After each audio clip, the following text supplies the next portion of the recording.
stranger around here. Which is kind of what happens when you try to record these things late on like a Monday night. It's bound to happen because like we're all like, fuck, we just had like a horrendous day and like shit, now this is happening. Yeah. Welcome back to the Hack Fraud Show. Back in better than ever. I always want to say that. I don't think it's true. It's never. I mean, it'll never be true, but that's okay. That's fine. But granted, I also think we don't have a peak either, so I think we're just consistently at mediocrity. Sounds right. We're off to a great start here. Yeah. Anyway, this week was documentary week. For the first time in our history, I think we've done... I think we've like sometimes talked about documentaries and are like what we've been watching, but we've never done like a full blown I don't think we've ever assigned a documentary. I don't think we have either. Unless you count F for Fake, which I just don't. Yeah, well, F for Fake is like it's such its own like amorphous thing. Yeah.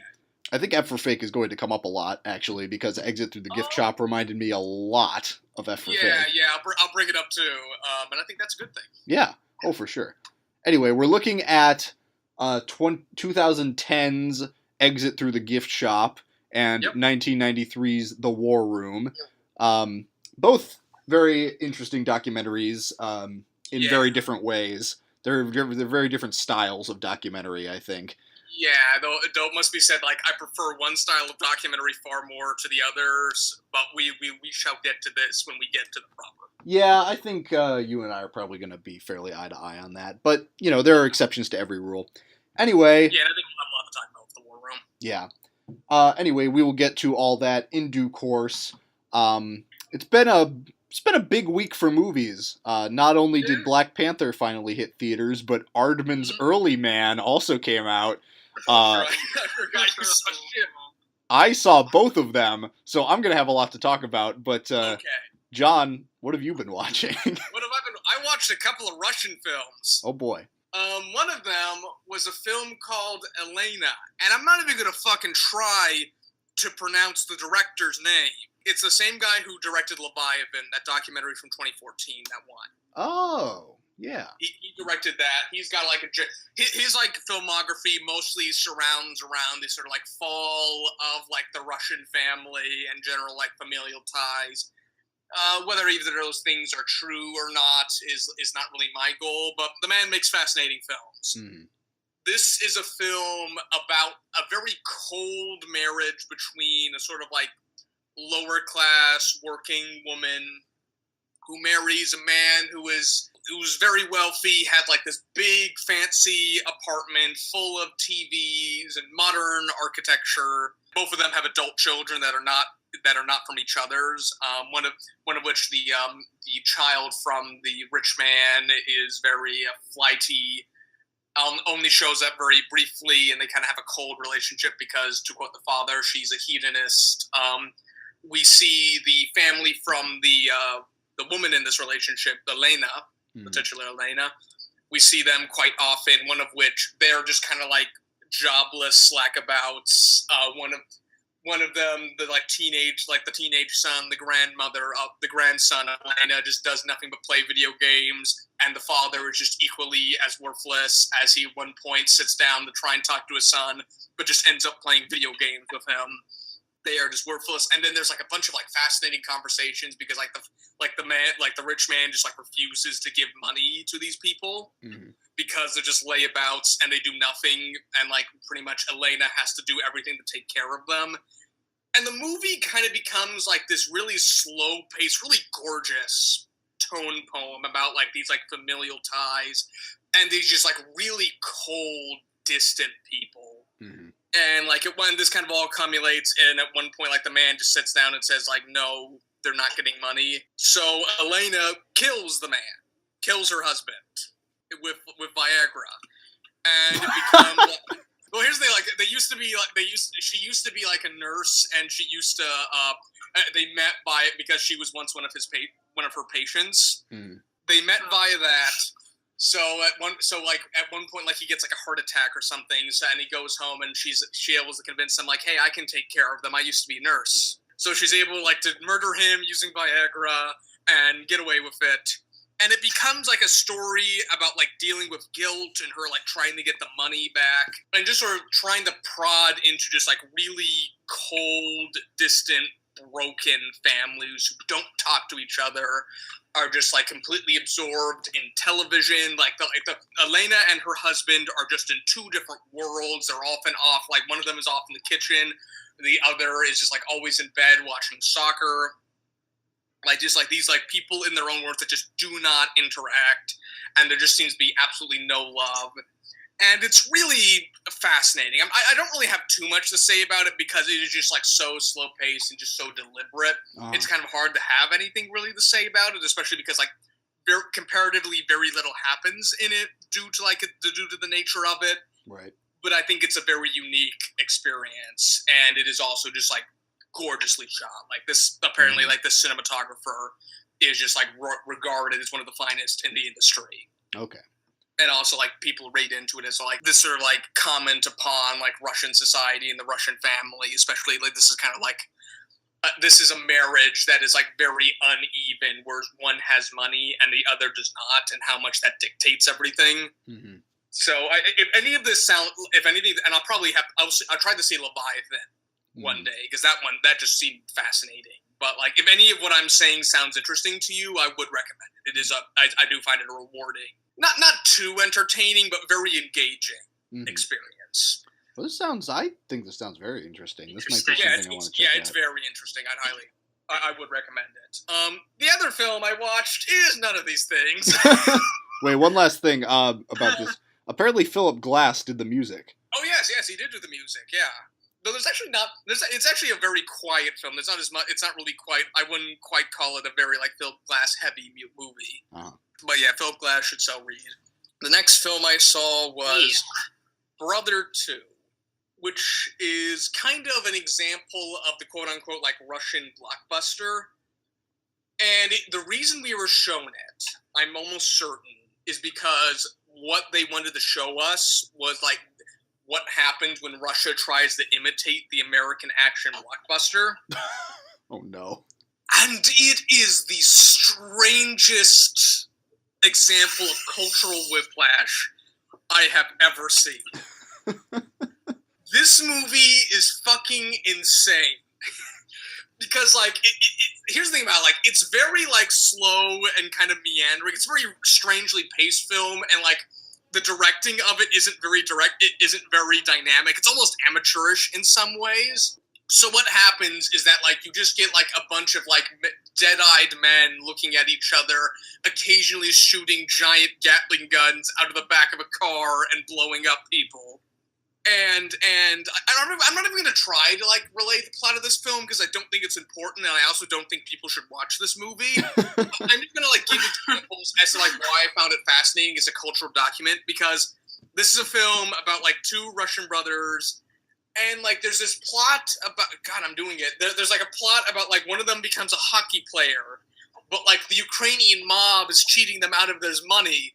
So they have to go to America to try and, like, set things right. And there's this giant, like, corporate espionage plot and things about mobs. We're not quite sure who's the mob and, like, really what's...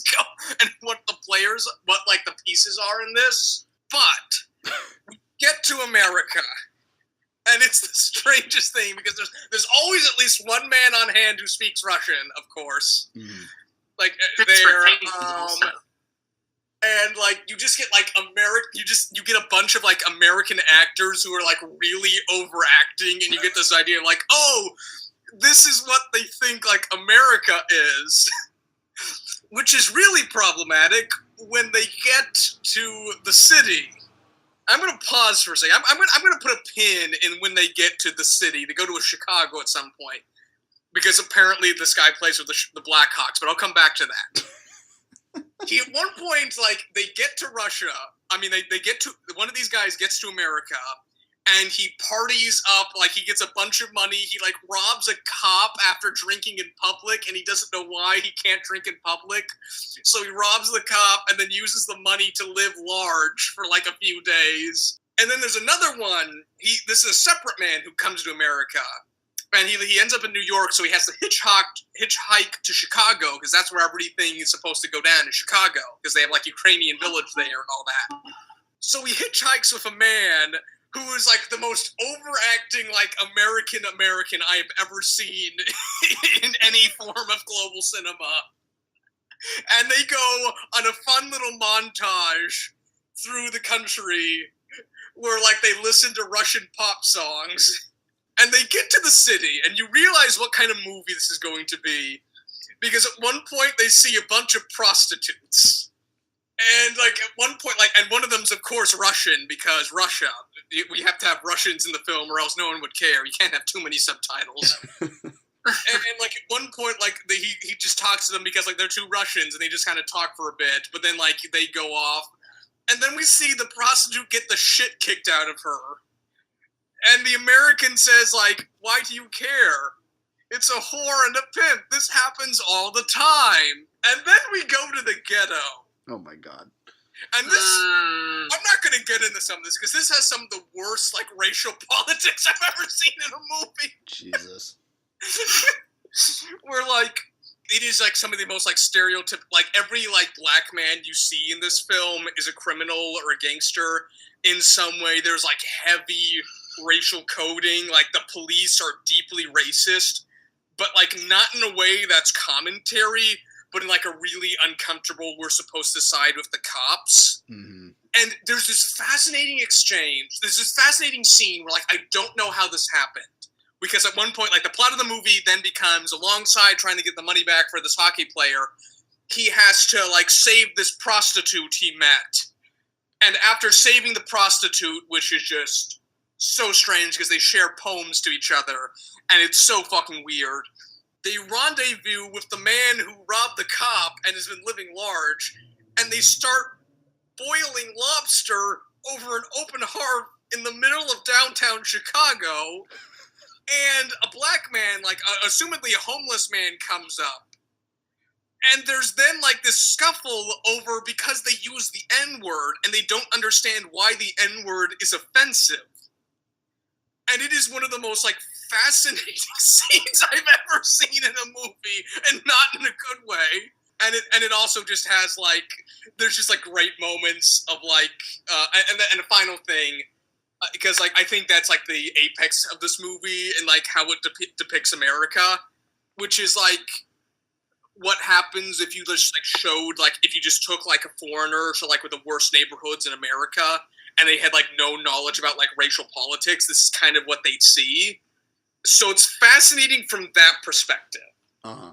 And there's also just, like, a really funny thing, because apparently they're in Chicago, and apparently the man plays for the Blackhawks, but he goes to the arena to see the player.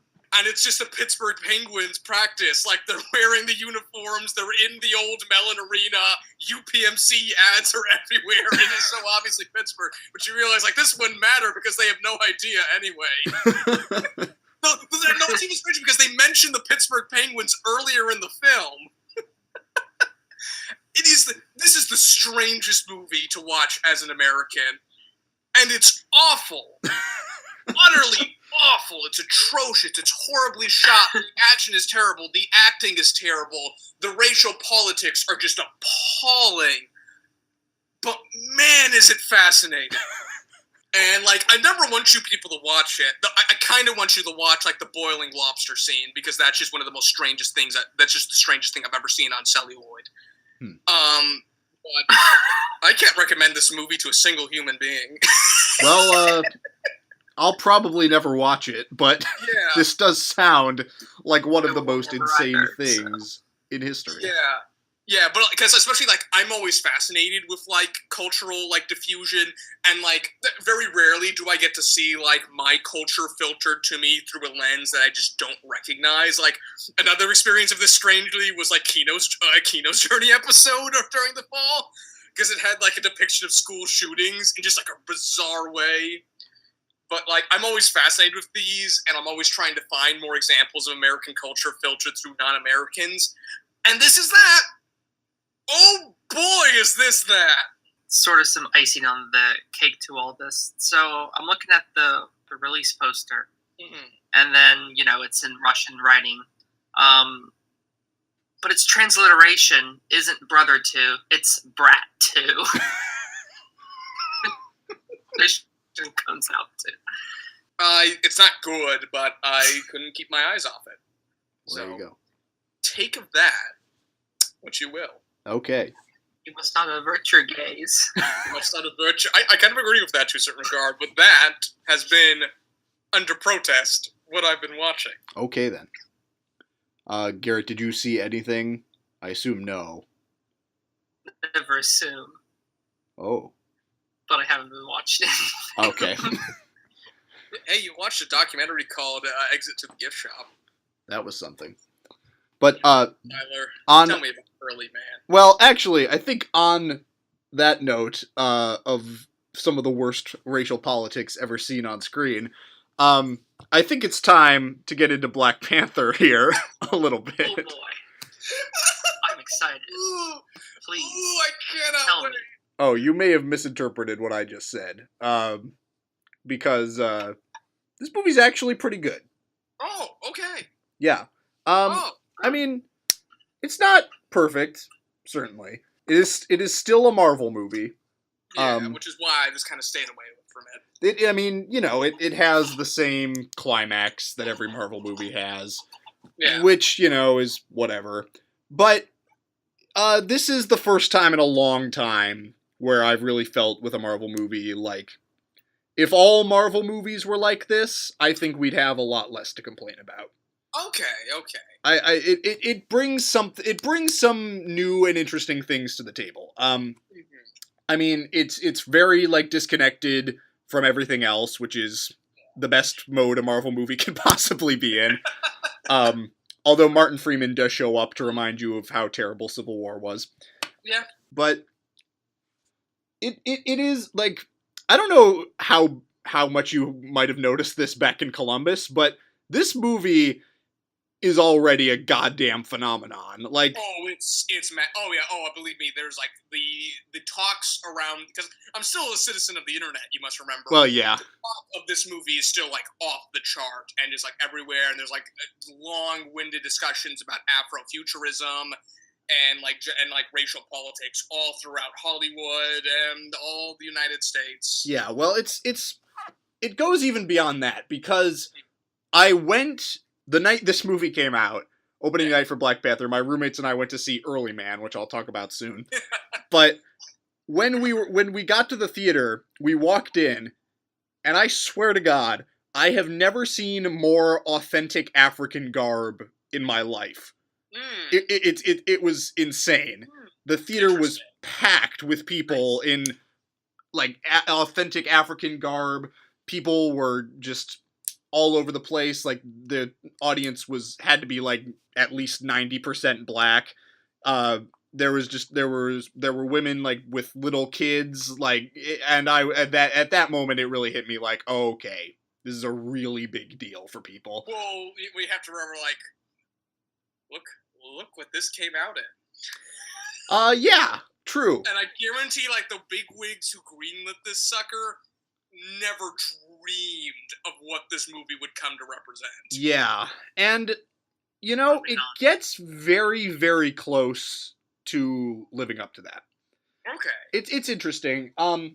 It deals with some really interesting ideas, with, like, the idea of changing times, the changing nature of leadership that we need in the modern age, because the title character, played by Chadwick Boseman, he's a king. He's inheriting his father's title. He's kind of confused about the direction he should be taking the country in. Now, all that being said, he is a little bit less of a character than you would want from something like this, but it is still good. But picking up the slack of that a bit is Michael B. Jordan as Killmonger, the villain. He is by far the most interesting villain Marvel's come up with since Loki, maybe ever. He is a really compelling character. And honestly, my main complaint about the movie is that he's not in it more. He, like, brings a lot to the table in terms of the ideas the movie is grappling with, in terms of, like, what this movie's trying to represent. and it's a hoot, man. And there's a lot of badass women in it. There's a lot of just great celebration of African culture. There's a lot of like authentic, like cultural tenets in it. It's good, man. And it's, you know, if it falls a little bit short of being a truly great movie, I think that this is one that it's up there. It's good Marvel. And but you must tell me, is this a superhero movie about statecraft? Sort of, yeah, sort of.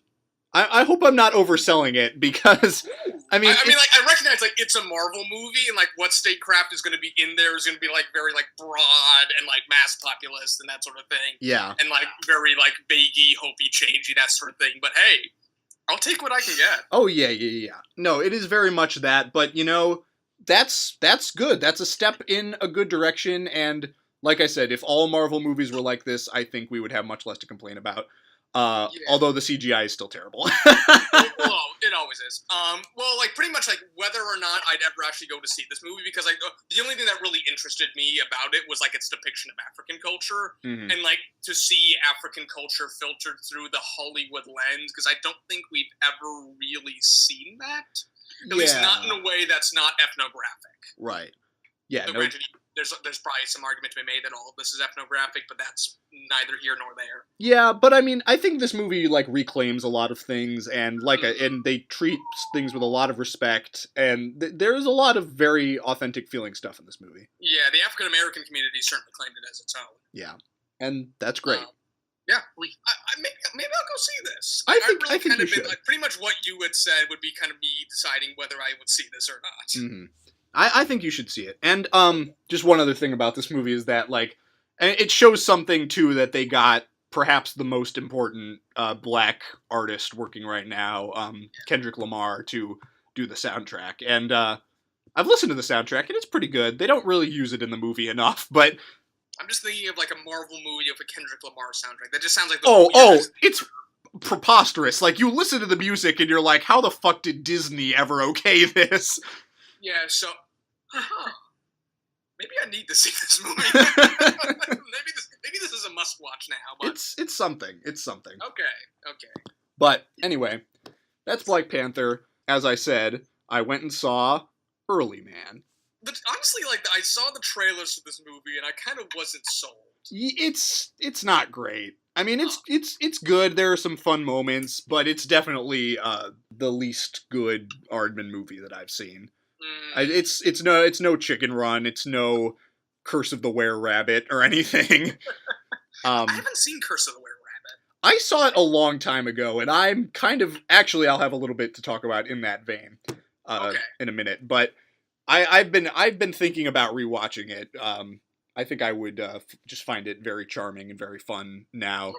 And my roommate is a big Aardman head in a way that I really wasn't when I was a kid. Well, like I adored like Wallace and Gromit growing up, as like everyone else did. I absolutely adored that. But outside of Chicken Run, I really haven't seen like much of their big productions. Well, we went and saw Shaun the Sheep, if you recall that. Yes. Which was a delightful time. That was delightful. Yeah, Early Man. It wants for some of that, you know, kind of charm. It is fun, and there are some good moments in it. There's a great gag involving a duck, which I hesitate to spoil, but you're probably not going to see this movie anyway. Basically, a caveman like sees a duck and throws a rock at it. Cut to close up of the duck. A tiny rock flies at its head and hits it. The duck slowly turns its head to look at the camera. We pull back. It's a giant duck. That is one of the funniest things I've seen in a movie in a very long time. Good animation. Yeah. Good on you, Aardman. Yeah. But one of the weird things about this movie is that it's all about soccer, and there's a lot. That's one of the strangest things. I like watching the trailer. I'm like, what is this movie? Yeah, there's just a lot in there about like soccer and soccer culture, and I'm sure a lot of it went way over my head. But it's fun. It's I don't know. It's a little bit lacking. It's fine though. It's a fun way to spend 80 minutes. You could do worse. Maybe like if if the meme crew just runs out of steam, we'll rush out to see that as a pick-me-up. Then, in a similar vein, because I am currently working on a project that is a kind of a silent film, and I wanted to kind of get some inspiration in the vein of silent comedy, I went back and watched the 3 original Wallace and Gromit shorts because I had never seen them before. Oh yeah, those are delightful. They are delightful. I think my favorite of the 3 was definitely The Wrong Trousers, which was kind of their central Hitchcock spoof. Yeah. A Close Shave I also thought was quite superb, and A Grand Day Out is certainly charming. I think it's been like 2 years since because I remember like going back and like rewatching those because it had been forever back in high school. But I think it's been a while since I've really like digged into them again. Yeah. No, I had never seen any of them before. Shockingly, those were just something that never really crossed my radar when I was a kid. But you know, they're excellent, and the train sequence at the end of The Wrong Trousers is, I just think, one of the all-time great like moments in cinema. Quite frankly. Yeah, they're just like wonderful. They are like stop motion British Looney Tunes as far as like creativity and just like sheer like exuberance. Yeah. And y'all know how much I love Looney Tunes, so of course those were... Well, everyone loves Looney Tunes. All right, and then lastly here, I actually just watched, because I was just in my Westerns class, a Samuel Fuller film called 40 Guns. Interesting. When did this come out? This was the mid-50s. I'm not sure what year exactly.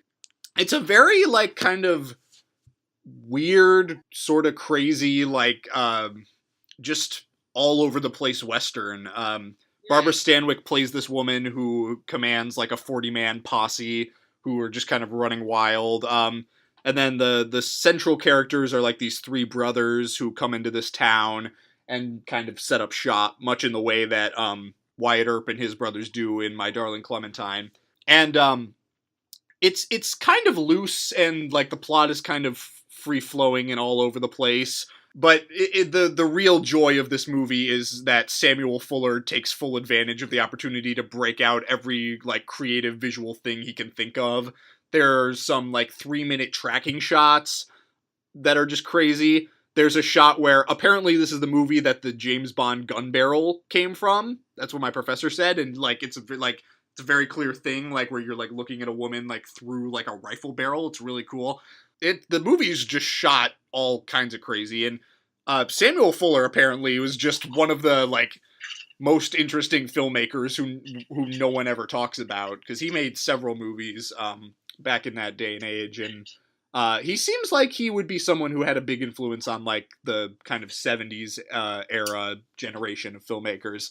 And the movie I thought was really pretty good. The ending takes the teeth out of it a little bit, but surprise, surprise, that's because the studio made him add it. This sounds fascinating. Yeah, there's a lot of interesting stuff in it, and it's a visual marvel. It's shot in CinemaScope, and there's just all kinds of crazy stuff in it. Black and white CinemaScope. Yeah. I think you should check it out. I think you might really get a kick out of it. Yeah, this sounds like right up my alley. Yeah. And maybe I'll look at more this guy, Samuel Fuller, this guy sounds fascinating. Yeah, we need to maybe look at some of his stuff, because he's made some... Apparently, he made this movie called The Steel Helmet, which is a Korean War film. Apparently, he shot it in 8 days entirely in Griffith Park. So, this is a guy who was resourceful, if nothing else. Color me impressed. Yeah. He also made a film called Hell or High Water. Beautiful. Oh, interesting. Not to be confused, I'm sure. Well, it's a submarine film. Ah. Have you seen anything else? Nope, that about does it. Alrighty. Is it time for documentary cinema? I am ready. Documentary now. Yes. The inaugural introduction of full documentary week on the Hack Frog Show. Something long in coming. Yeah, this is exciting. We've got a lot to talk about here. Where do we want to start? I think we should start with the one where the subject person, by the end of the documentary, for which the audience is not sure he is an artist or not. It's time for Exit Through the Gift Shop. Oh boy, Exit Through the Gift Shop. Tyler, I fucking love this movie. Oh my god, what a ride, man. I don't think there's really any like even like as much as like F for Fake it could in one way is an easy comparison, but like I don't think there's a movie as cynical as this. Well, it's so crazy. Like the movie starts off like I think about halfway through the movie I was thinking like, yeah, this is kind of like F for Fake for the modern day, and then it takes a bit of a turn and kind of becomes something else entirely. Like he's like when like Terry's art like exhibit starts and that part of the movie starts, that's some of the finest cinema I think I have ever seen. Just documenting that. Oh my god. Okay, so this is the movie. It was directed, quote unquote, but I think the more accurate term would be like just kind of cobbled together by stolen in some ways, certainly by the famous graffiti artist Banksy, who figures into the story in some interesting ways. Who also might be the only true artist in any of this. Maybe so. But the kind of the main subject of the film, like you go into it kind of thinking it's going to be Banksy, but in the end it actually turns out to be this guy named Terry. What's his name? Guetta. They refer to him as Terry, and eventually he calls himself Mr. Brainwash. Ah, yes.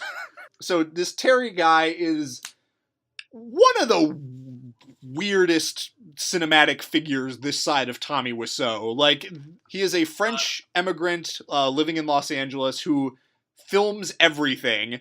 And just kind of... And we're not like, he just has like bins and more bins just full of magnetic tape. Yeah. Just that he just films it. He never looks at it.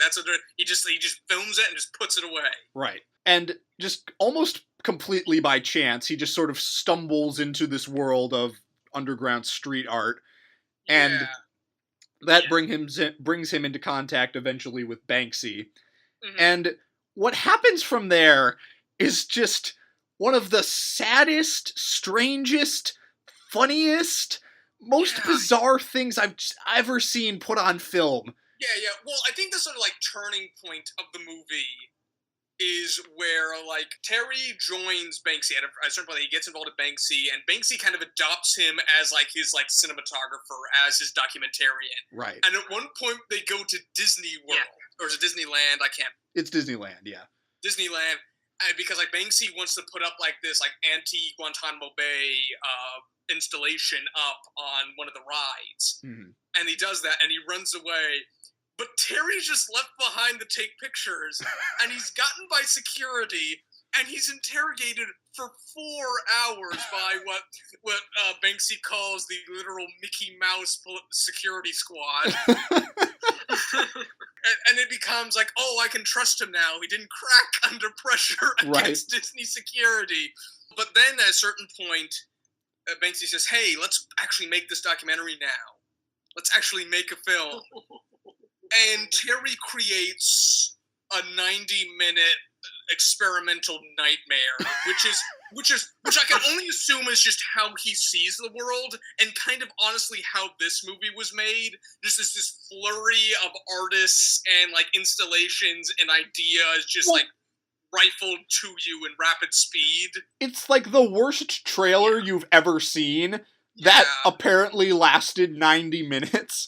Like and also like Banksy just has hilarious. Oh my god, that is one of the hardest laughs I've ever had in anything, when they show you that clip from Terry's documentary and it just cuts to Banksy and he just goes, "Oh." I told him I'd never seen anything else like it, which was true. Oh my god. And then so Banksy pretty much says, okay, I'm going to take this. You go and do whatever. You do you. You go and make some street art. Yeah. Because especially, like, this is predated with, like, Terry at one point experimented with making his own street art. He made, like, this giant stencil of him filming things. And he decided to put it up all over Los Angeles and so forth. So there's a bit of back into it. So and this is also preceded by Banksy giving this, like, great, large, sumptuous exhibition in Skid Row of all places that established street art for galleries and made it like this full commodity that can sell for like where like you can take a picture of Obama's with a bit of spray paint and make $30,000.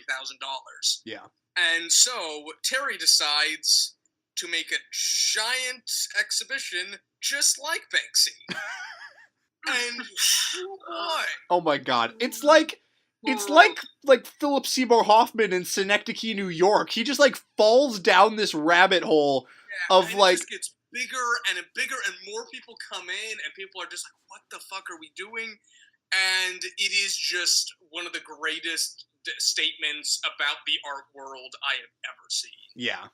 Like, I kind of wanted to analyze this as far as like, because the inevitable conclusion of this film is kind of that like street art isn't art, or at the very least, maybe like, the only artistic meaning it merits is through repetition. Because at one point Banksy says about Terry's art, which is just like these abomination like Andy Warhol knockoffs. Like the ultimate image is like the Campbell soup can as a spray can, right? Which is just like Andy Warhol, Banksy, just like all these like street artists and like pop artists, just like put into a blender and thrown into an abandoned bureaucratic office. Yeah, like that's what like Terry's art is. And at one point, like Banksy says, like Andy Warhol did repetition until it meant nothing in a really iconic way, whereas Terry actually repeats things until they really mean nothing. And as far as it made me think about like the other people we've seen outside of Banksy who actually has like real like articulate political statements to make with his work, right? Especially in how he like interacts with galleries, and especially like I think it's so ironic that like his like exhibition made street art an exhibition in a gallery-ready form, because like his work is often about like remixing that, like putting up fakes inside actual like the Tate Modern and so forth. Right. Whereas the other like people we see, like Space Invader, and like who's the guy who like puts up Andre the Giant in black and white and put Obey under it? Shepard Fairey. It's like Shepard Fairey.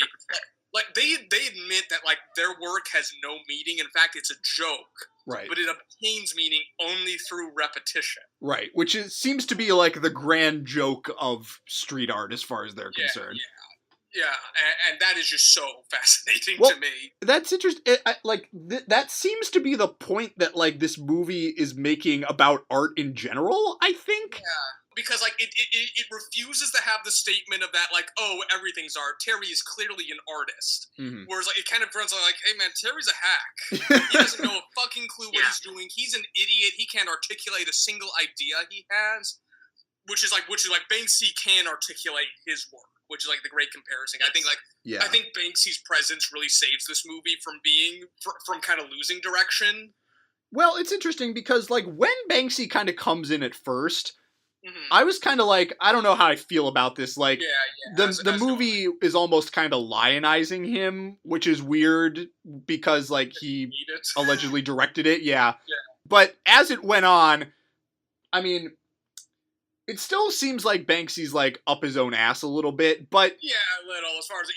There's certain things where I'm just like, yeah, this has no meaning. but when you compare him to Terry... And you see, like, how he frames Terry and his work, you're kind of like, okay, maybe this guy kind of knows what he's talking about. Yeah, but also, like, I kind of think, I also kind of think Terry is an artist. Well, in his own way, like here's the thing about it. Maybe. He can't articulate a single idea he has. But there's things like, I think inherently, I think repetition, in a certain way, his art is about repeating what has already been repeated. In essence, like stripping meaning from things that have already been stripped of meaning. And I think, therefore, gaining some sort of statement about art itself. Well, John, I think you're just inadvertently proving this movie's point that, like, art has no meaning except, like, what we choose to imbue it with. And, like, that is such... It is one of the most fascinating meditations on, like, what makes art and what makes an artist that I've ever seen. Yeah, and it's also just, like, a fascinating document of also, like, how, like, art is commodified. Right. And how, which is something I think the most concrete thing it shares with F for Fake, as far as, like, art really only has monetary value. Like, it can't exist without it being a commodity, because like you have to realize that like the people putting up these like street installations, these things are really expensive. Yeah, it's really expensive to go to Kinko's and print out this giant building size like printout, and so like these things have to make money to exist and to like be where they are, but also the fact that they are worth money fundamentally changes that. Yeah. And it's the only way Terry can exist. I love this movie. It's incredible.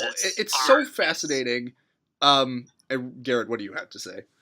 Well, I know this movie was made in 2010, so they didn't include, I think is probably his best work, the Waldorf Astoria, a little small hotel near an Israeli-Palestinian border wall, which, you know, if you go look up pictures, that's nice. I don't know. But well, what is like your general like? Do you agree with anything we're saying? Because I kind of just splooged all over this movie in like 3 seconds. So like if you are kind of like lukewarm on it, I'm curious as to see why that is. I don't think Terry's an artist, but at the same time, I think the people who, you know, wasted money for his art gallery, they definitely think he's an artist, which may say something about Los Angeles, but the movie doesn't really go into that, nor should it. So. Well, like here's the thing about like I say Terry is an artist because like the idea that Terry just isn't an artist in any way is one of the most deeply cynical things that anyone can say about the art world. Well, yes, and Banksy's commentary and all of these other street artists' commentary on Terry and what he did sort of proves that. In a sense, I think it's understandable why they're cynical. I mean, they talk about it like Banksy's like, you know, most artists, you know, hone their craft and their technique and really focus on like what they want to say for years. And you know, Terry just kind of did it on a lark and made a shitload of money. So and it's still making a shitload of money. So he's kind of like, what the fuck do I know? And I think just another one of the funniest and saddest things I've ever seen is when he just goes like, you know, I used to tell my friends, like, yeah, just go out and make what you want to make and do what you want to do. And then there's a pause, and he's like, I don't really say that much anymore. Yeah, well, I think also Banksy is just like a hilarious presence, especially near the end, where it just gets like super cynical. Right. The movie did kind of lose me a little bit when they were just like, it was just kind of the fly on the wall, like, documentation of his art exhibit, but to be clear, like, the results of that are incredible to watch. And I was just on the edge of my seat going like, what is this going to be like? Because especially like I have no real frame of reference for these events before this movie, so like I have no idea like does this actually ever fucking get off the ground? Do people actually ever pay money for? Oh my god, they're paying money. Yeah, well that part is what I got back into it. This movie it's so strange that it exists at all. But somehow it manages to get a lot of interesting musings out about art and about culture, and I think everyone should see this movie. I think this is essential. I think this is like here's the thing. If you got out of F for Fake and said, "Man, there's no other movies like it," here we are. Yeah. I don't think you can have like a higher recommendation than comparing it to F for Fake. Yeah. Well, just to kind of wrap this all up, there was like a lot of speculation when the movie came out about like whether it was a hoax, and I don't think there's any better cap on this movie than that. Yeah, and honestly, I don't think it loses any meaning if it's a hoax. Yeah, no, I would agree with that completely. Any last thoughts, Garrett? Terry's not an artist, but he's not. That might be the point. But that's okay. He made a shitload of money, so it's all right. Yeah, and in some way, it becomes a biography in some ways. Yeah. Which is fascinating. I saw a lot of Tommy Wiseau in him, and the moment I started to see that, I kind of put the brakes on. It's like, wait. Well, here's the thing, like Tommy Wiseau is really who he wants to be. Well, Tommy Wiseau is objectively a terrible person, whereas Terry isn't, I don't think. Yeah, Terry doesn't seem to be as, blatantly abusive a human being as Tommy Wiseau is. Yeah, and I'd also argue, like, what Terry's actually created is far more fascinating than anything Wiseau has ever made. I would agree with that, because at least we can debate if it's art or not. Probably without a doubt. Whereas, like, The Room is objectively not art. Oh, agreed. I've said it before and I'll say it again. Don't ever watch The Room. It's not worth your time. It's not worth anyone's time. So that's Exit Through the Gift Shop. Want to talk politics? Oh, let's do it. Time for, is it 1993's The War? Yes, 1993's The War Room. Directed by D.A. Pennebaker, who is kind of a renowned documentary filmmaker. He's made some other things, including that Bob Dylan documentary, Don't Look Back, which I might want to see at some point. And then the other director of this movie, his name is Chris Hedges. Chris Hedges, correct. Yeah. So this is pretty simple. This is basically your standard fly-on-the-wall type of documentary. Documenting... no documentary, no narration, no talking heads. Right. Documenting the progress of the 1992 presidential campaign from the point of view of Bill Clinton's campaign team, and some of which are figures that still stick around in like cable and like TV news. Right. The two main focal points are James Carville and George Stephanopoulos, both of whom have gone on to illustrious careers in the media. Yes. And so this is interesting. I have to imagine that this movie was a little more interesting to people who like lived through this presidential campaign. Yeah, well, here's the thing about it. As far as like, I remember like thinking, I'm bored by this movie, but we'll get to like further into that. Yeah, I remember kind of thinking just like, I can't blame this movie for not being sentient. Because like I can't like, because like if you were to tell like Chris and PA in 93, like, hey, in 25 years, the country is going to be taken over by Sado-populace via the machine you're documenting, they would think that's a radical idea. Right. So, like, I can't blame it for being sentient, but I can also say it's kind of dated. Well, it can't help but be dated, just because, like, you watch it, and the whole, like, frame of it is that, like, they changed the way campaigns were run. Yeah. And you watch it now and you're kind of like, okay, this is kind of quaint by today's having lived through the 2016 election, this movie can't help but look quaint. Yeah, to see the machinery not just like heightened, but straight up abused in 2016 is just something to say, like, looking at this and you just think like, yeah, this has no resemblance to the modern United States anymore. And I can't blame it for that, but I also think it doesn't have that much to say. I would agree. Yeah, it kind of just, it's weird because it's so just like straightforward and like the structure they don't really do too much with. It's just like, okay, here's this, and here's this other thing, and here's this thing that happened, and here's that thing that happened. And at a certain point, it just does kind of become the James Carville show. Right. Which is unfortunate because, honestly, I wanted to see more of George Stephanopoulos. Yeah, I did too, especially like their back and forth is really interesting. The filmmakers just don't really, like, I don't know if they really got a clear, like, thread on what story they wanted to tell with this. Yeah, because they're not quite, because at a certain point you're kind of like, oh, is this about like Clinton, the personal figure, versus Clinton, the public figure, and how those two like intersect, and we're kind of like, and how we're selling a product? Is it about that? Is it about like gaming, like political marksmanship? Is it kind of like throwing shit at the Bush fan? Like, what is the actual strategy here? What about this campaign is notable insofar as like when we were making a documentary about it? Right.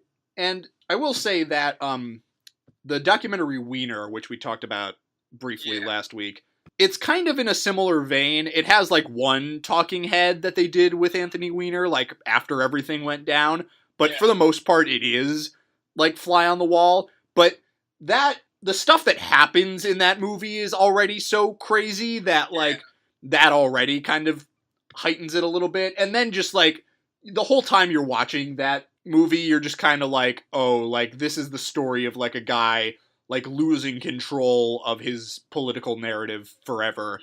And that movie has things to say about like the modern media and the way it interacts with elections. Like, I mean, I don't know. Maybe in like 20 years, Wiener will look as dated to those audiences as this movie looks to us now. It will. It definitely will. But I'm also just like I have no optimism for the future of America. Well, there you go. But I think to say like I'm just not entirely sure how radical this movie really was at the time. Unless like just Reagan came in and just utterly sanitized the election process. There's been some pretty salacious and sensationalist campaigns in American history. Like, have you ever studied the 1864 election in detail? Yeah, that shit's crazy. Right. Well, and I don't know. Or maybe the 1860 election, essentially the election to end all election. The 1864 is crazy too. That's what I'm thinking of. Yeah, the Lincoln elections are batshit crazy, and everyone should study them. There should be movies made about those. Again, I think it would help if I had like more of a frame of reference for this movie. Like, it's hard to know too much about a presidential campaign that you didn't live through or like experience in a conscious way. Presidency we just didn't really live through. Right. Like we were like what, like we were like 2 or 3 when Bush was we were like 4 when Clinton went out. Right. Because the other thing is that you have to remember that this was a huge deal for a Democrat to win this election. Like certainly after like the stranglehold of like Reagan neoliberalism upon the American political sphere. Yeah. And I mean, before Reagan, you had 4 years of Carter, but then before that was like all Ford and Nixon and all that stuff. Yeah. Like, really, the Republicans had a stranglehold on the presidency for 20 years at this point. Johnson. What? Pretty much since Although not on Congress. Although not on Congress. That's true. But yeah. So that's I came into this thinking I'd want to say a lot of things about Trump, but I really can't because, like I said, I can't really blame the directors for not predicting Sado-populists taking over the country. Yeah, well, I mean, who could have possibly foreseen that? We couldn't foresee that a year out. So, I don't want to blame the movie for that. It's just that, I can't, but I can also blame it for just not having much to say. Really. Yeah, it's hard to tell, like, what the movie's, perspective is on all this stuff. Maybe it's not supposed to have one, but I think the best documentaries do have a perspective on what they're talking about. I think, if anything, one of the lessons of 2016 was a lack of political perspective is disastrous sometimes. Like how, and I do argue this thing kind of has something to say about how often our political machines turn into sports spectacles. Uh-huh. Like we had, the 2016 election had like the great image of like they broadcasted the election results onto the Rockefeller Tower. Mm-hmm. And they showed it as a bar graph rising, and it became, and they cut to rival camps as if they're sports fans. And this kind of has that, but there just isn't enough Bush in it to really justify that view. The 2017 snap election in the UK did much better, I will say, with politics like a fucking spectator sport, but sorry. But although just looking at some of when it was released in December of 1993. Mm-hmm. That's barely that's just a little over a year after the election happened, and not even a year since the Clinton inauguration. So I can't imagine that there would be a lot to really dive into when the event was just quite recent. Yeah, well, imagine if there was this big sensationalist movie about the Trump campaign that came out in December. Though I'd also argue that movie has come to us via news coverage in 24-hour dosages every day. Yeah, well, I mean, I was watching this movie with my roommate, and he was like, "I want to see this for the 2016 campaign." I'm like, is there one? We kind of received it, on a daily basis. On a daily basis for the past, year and a half. So. But, I mean, I don't know. I think maybe we're misreading this movie a bit, and that maybe the point was just to kind of, peel back the curtain and show you, how campaigns are actually, run, the way they coordinate. Yeah. I don't think it's so much about, they changed the way campaigns were run in terms of, the mudslinging and all that. I think it's more about, the inner workings of that. Yeah, but also, like, it doesn't make those inner workings very interesting. Yeah, I would agree with that. That's my big reason. Like, even from that lens, I'm just like, what is the machine here that you're showing me? Yeah. Like, what am I really supposed to gain from this? Like, insofar as I think it's like it probably like stepped on eggshells because like when you are like showing a Democratic candidate, when you were showing political candidates, like you have to be like, oh, how I can't make this seem like propaganda. I have to be as like ill political as I can be. And if anything, I think that's kind of ruinous for it. I think we've already said like how like being political might have made it far more interesting. Yeah, no, I'm just kind of as a last point, I just wanted to say, like, if you want to see, like, a far more entertaining, like, sort of take on this, like, it's not a documentary by any means, but, like, just sort of that same kind of peel back the curtain, just watch season 3 of The West Wing. There's kind of like a West Wing feel about this movie, I must say. Yeah, no, definitely. I kind of got that vibe. I feel like Sorkin must have watched this at least once in the run-up. Yeah. I guess my general thing is go read about the 1860 election.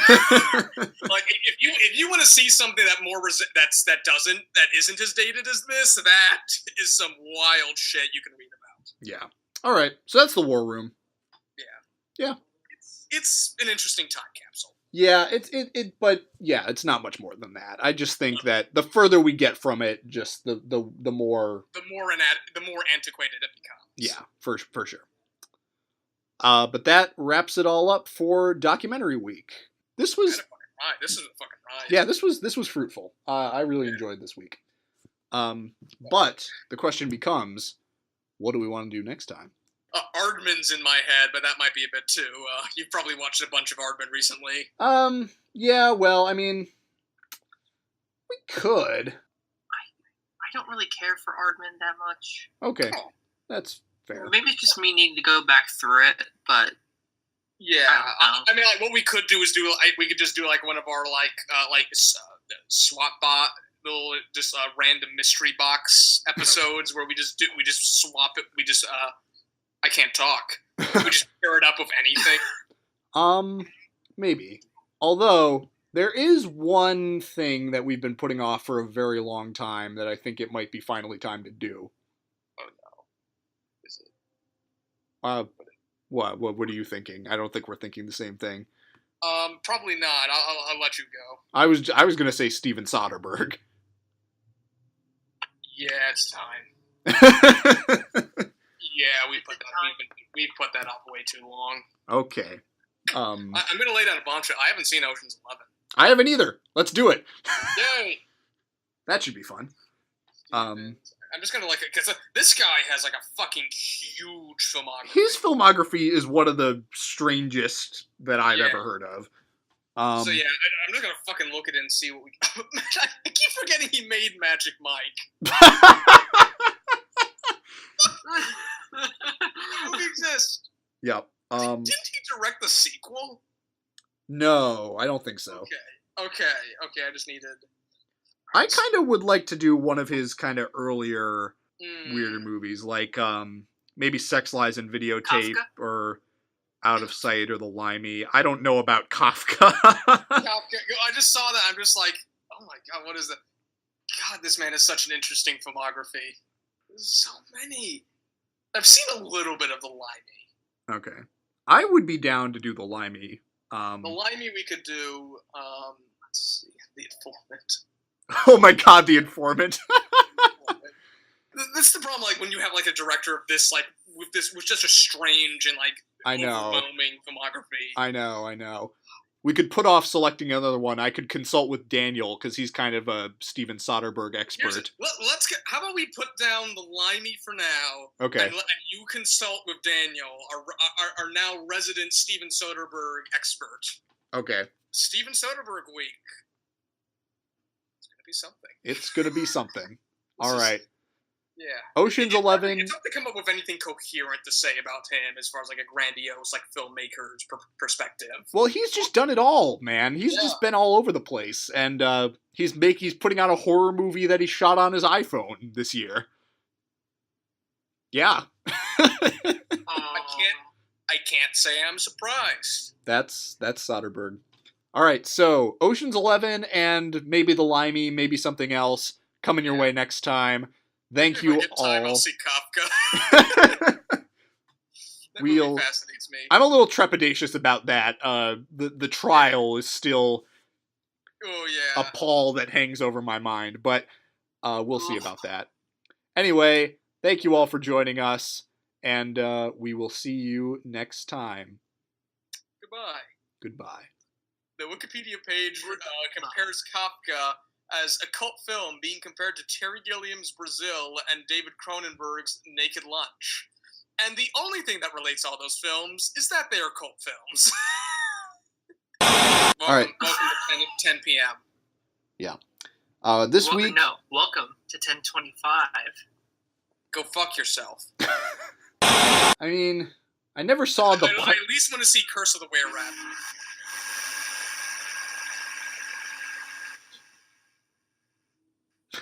What? There was a weird little buzzing. That'll be one of the strangest outtakes you've ever had. Oh wait, that wasn't the computer. That was me. Yeah. Were you going eh? No, I think that's just his room tone becoming violent and revolting against him.